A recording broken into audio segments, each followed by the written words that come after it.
So I don't know what you guys spoken about, but I'm gonna speak, and I don't know what you guys think anyways about the game. But I thought we deserved to win. I thought we were unfortunate to win 2-1. I think we should have won by more. We deserve to win by more.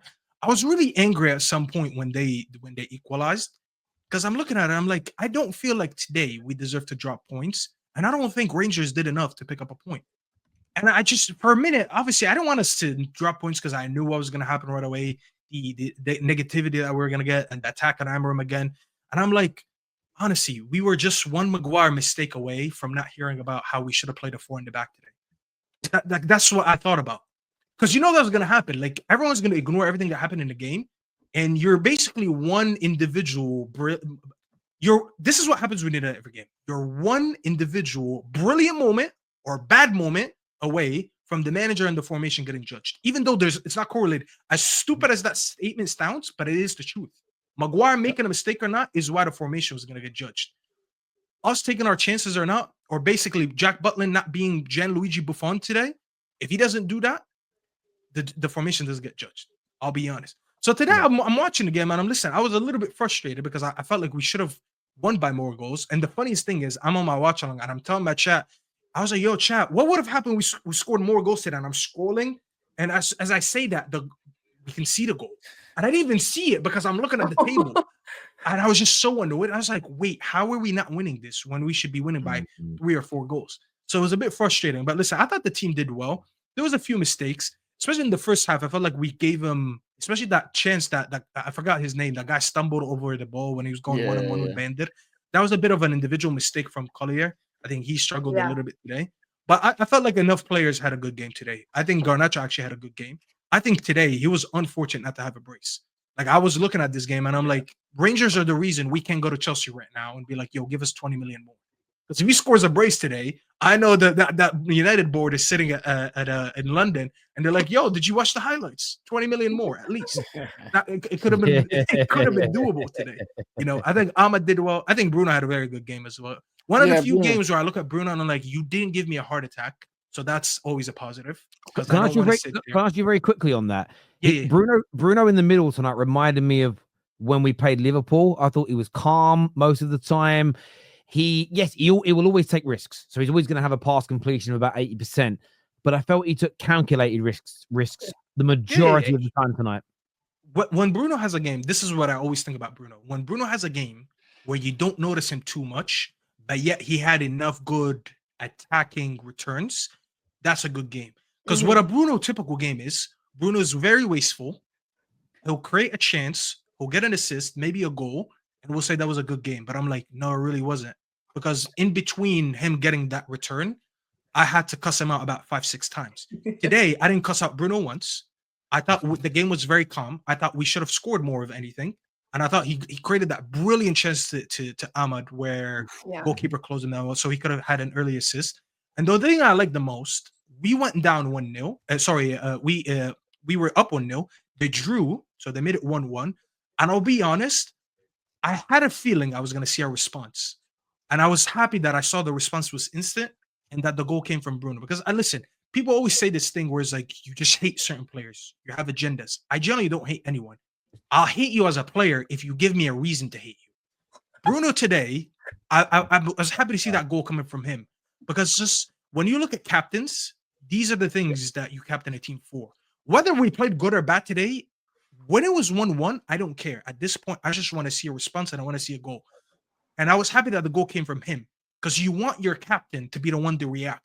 I felt like Bruno, when he scored that goal, you can tell it was like, I'm just going to get out of me because it's like, we shouldn't be 1-1 with you guys. We were better than you guys. Well, it's nice to see 2 experienced players in that because there was a great ball from Lissandro as well. It was a great cross from Lissandro. And you know what hurt me when I saw that cross? I swear, I said this. No, I'll tell you this. I swear. I'm not going to lie. I got to give myself a pound of back. My watch-alongs are actually hilarious.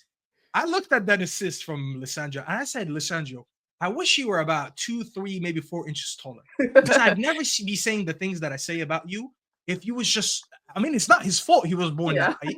But one of my issues with him is his physicality. I just know he's brilliant on the ball. You've never caught me on the terrace telling you he's shit on the ball.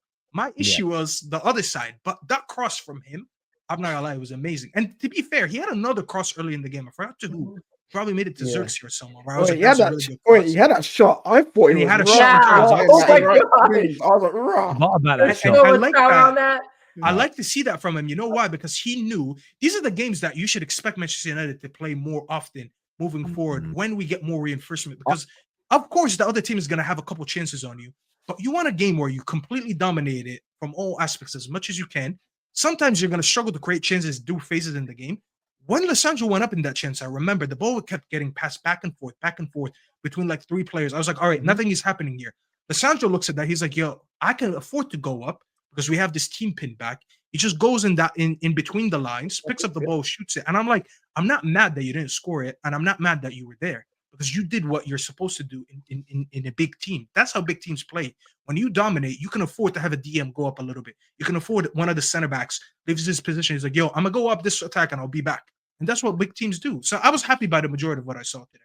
And I'm more happy that we picked up the 3 points. Wait, it's Because not now funny. we're pretty much going to finish. I in the love top that you've. 8. I love that you've joined Staffy because these two negative Nellies here were See, just like I told you I don't even know what they said.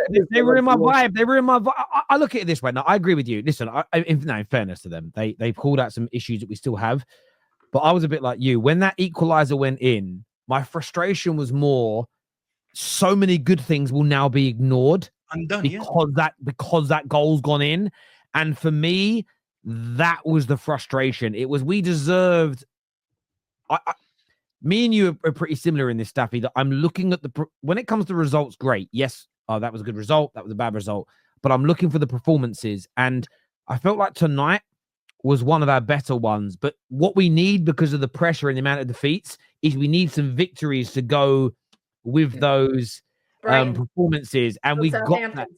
Yeah, no, I agree. But even like when I think about the Nottingham Forest game, I still go back to that. Barring in, and tonight could have been similar. Collier gave the ball away earlier; they could have scored. Then I think it was Delo gave the ball away, and there's a ball crossed to the back post, and it wasn't a very good hit. And then I think Bruno gave the ball away on about the 30th minute. It was the only real time he did it in a dangerous place, up on the sort of top of the screen as we look at on TV on the left hand side, and they had another counter. And I'm looking at it and I'm going, please, guys, don't play well, and then do what you did against Nottingham Forest, where we're playing the better team, but then mistakes lead to goals and we crumble and fall apart. Because I think that doesn't help our confidence as a team. And I just think the way we performed and the fact that we went and won the game, what I'm hoping for is that we just got to start building that confidence, because we know 80% of this squad is gone in 3 to 4 years' time. But we just need that confidence to start coming in. So I agree with you, Staffy. I feel like the win on the back of that performance was just so important for us tonight. So important indeed. Yeah, because the most important thing for me was to avoid playoffs. I don't want to play 2 extra games. I want, and Emery keeps saying that, and I'm happy that he keeps reminding people of that. These players need more time on the training pitch because most of them are not that good. You need more time on the training pitch. What's Rhino doing here? Oh my God! What's going on? Better late than never. Rhino? Better late than never. on, Staffy, you influenced me. I said better late than never. See, you know what, Rhino? I'm happy you said that, because the reason I'm on YouTube is just because I want to influence people. So I'm glad to know that I touched someone. Oh, hey, yo, not like that, but I inspired someone today. There you go. That's a better word. Good to see you, Rhino, bro. Terry, long time, man. Big up. I know, bro. I hope you're good, my man. I hope you're good. What did you make of tonight? I'm assuming you're in a pretty good mood. That's why you're on. That's what I'm assuming here. Nah, do you know what it is, man? Sometimes I've got so much going on that it's like by the time I get to the reaction, I've done my little quick reaction. I'm just like, Guys, you listen, know what I mean? Rhino's a famous producer now, so you can't catch it. Yeah, he's too Manager, busy. He's manager, too busy for producer, the whatever, small people, man. You know what I'm saying? Out there. This guy's big fan now. Do you know what it is? I think I was watching this back because I definitely watch all the reactions, even if I'm not obviously in part of it. I watch it a lot. But I like a lot of what Staffy and what Terry was saying in terms of how quickly the narrative can change. You know, the moment we lose or someone makes one mistake, all of a sudden, 3-4-3 is the problem. Oh my gosh, he's lost the players and all of that stuff. So I think that's very important. But what I wanted to add to that is, I think for me, the key like positive for this win is the fact of all the news you heard before. You know, the arguments in the dressing room. You heard about the TV getting smashed and Ruben's probably lost the players. And then now you see that the players are actually turning up for him. So I think that for me is very positive, because it just shows that he hasn't lost the dressing room and there's still a positive direction, positive look in the right direction. Do you know what I'm saying? These players look like they're still playing for him. There was a lot of chances we created. We could have scored a lot more goals in this game, and that for me is the biggest positive. Obviously, at the end of the day, we always want our club to win, no matter how bad or good we play. But for me, I think that's what I'm most happy about still. Yeah. We can't afford. Listen, Rhino, we can't afford another broken TV, anyways. Because if it does, that cuts out the Patrick Dorgo deal would have fell through if we broke another TV today. It's so true. And do you know what else worries me as well? Sorry to cut you off. Yeah, It's fine, I man. think because people are quick to write Ruben off, and I understand that you're going to have your criticisms about Ineos. You're going to doubt whether Ruben's system actually works for the team. But I just feel like in this current sensitive time, we need to be ready for the suffering. We need to be ready for the change at this club. I know we're big United and all the history that we've created, but I don't think when Ruben said, "Are you guys ready for the storm?" I think people thought it's going to be a couple losses. We need to go really down under before we actually get to the top. True. That's what I think. Still, That's true. Yeah. That's facts. I'm gonna record it, so I'm gonna let the cat out of the bag to the couple of thousand people watching. But my analogy of Man United fans is this. I think the reason is for years, and I can't help but sound arrogant when I say this, is people like me haven't been listened to.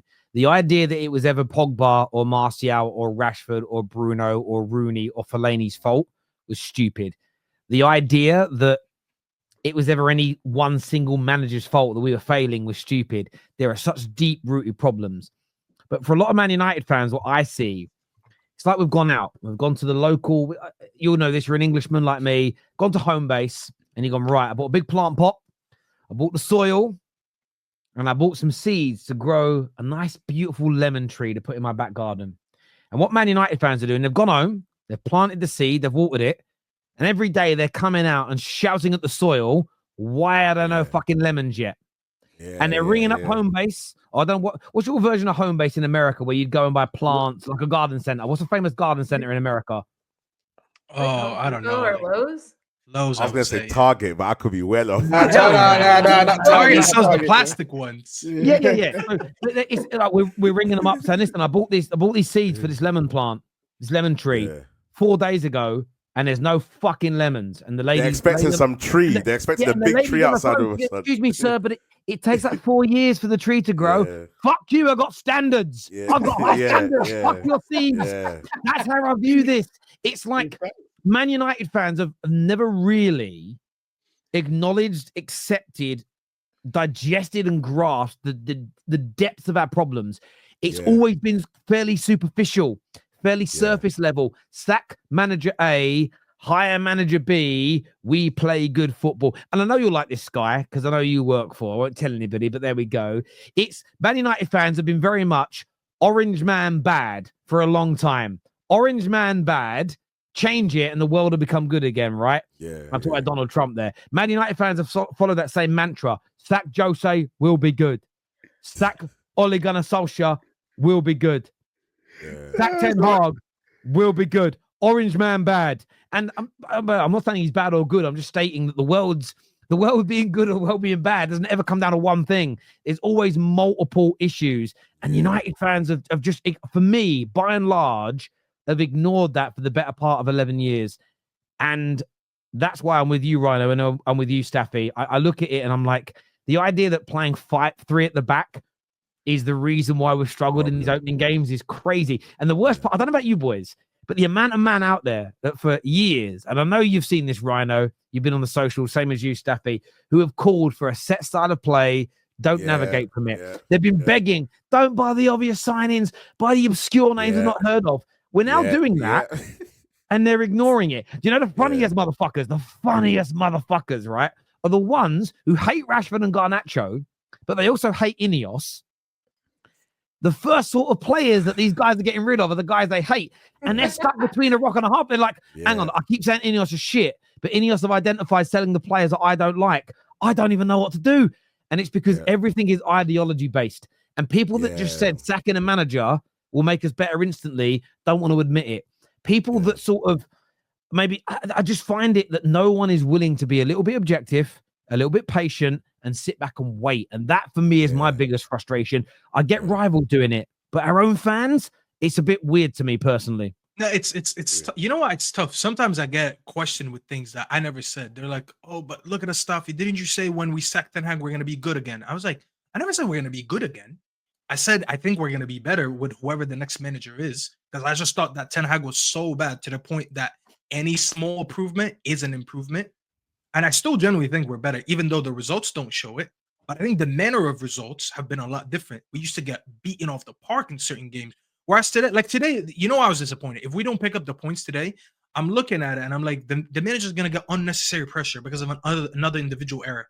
And there's a few games that I can name that we lost when Emram said we only won 2 and 10. So we technically lost 7, okay? Those 7 losses, I swear I can name about 4 of them that he coached a winning game and we didn't. And that's the frustrating part. I know some people, unfortunately, and this is the one thing that I hate about football YouTube, is people who view football as black and white. I hate my God. anyone who thinks football is black and white. You won, so you're good. You lost, so you're shit. That is the dumbest thing on football.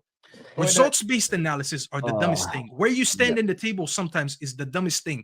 And these are things that I have to fight every day when the manager is being spoken about. Because today, as an example, when Maguire made that mistake, everyone would have talked about the manager.